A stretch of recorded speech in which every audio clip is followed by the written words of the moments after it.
বাবুন বন্দ্যোপাধ্যায় নিশানায় প্রাক্তন ক্রীড়ামন্ত্রী অরূপ বিশ্বাস। অরূপ বিশ্বাসের থেকেও বর্তমান ক্রীড়ামন্ত্রী নিশীথ প্রামাণিক অনেক ভালো। তার কাজকর্ম আমার ভালো লেগেছে।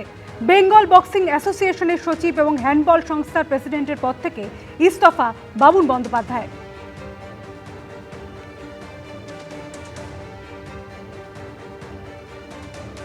বেঙ্গল অলিম্পিকে 24 সালে আমার যে ইলেকশন হলো, দাঁড়িয়ে থেকে ক্রীড়ামন্ত্রী অরূপ বিশ্বাস আমাকে হারিয়ে দিলেন।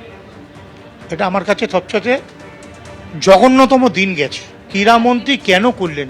ক্রীড়ামন্ত্রী তার ভাইকে নিয়ে আসার জন্যে, তার ভাইকে এখানে ঢুকিয়ে রেখে যাতে আমাকে এখান থেকে সাইড করতে পারে, তার কথাই ভেবেছিলেন।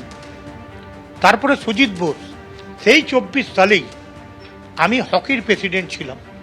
সেখানে হকির প্রেসিডেন্টের জায়গায় সুজিত বোস বলল, বাবুন তুই তো অনেকগুলো পদে আছিস, আমার একটা পদ দে, আমি তোকে 1-1.5 বছরের পরে ছেড়ে দেবো, আমি তোকে চেয়ারম্যান করে দিচ্ছি, তোকে এই করে দিচ্ছি। কিন্তু যে কথা দিয়ে কথা রাখতে পারিনি, সেখানেও আমাকে ওখান থেকে সরিয়ে দেওয়া হলো।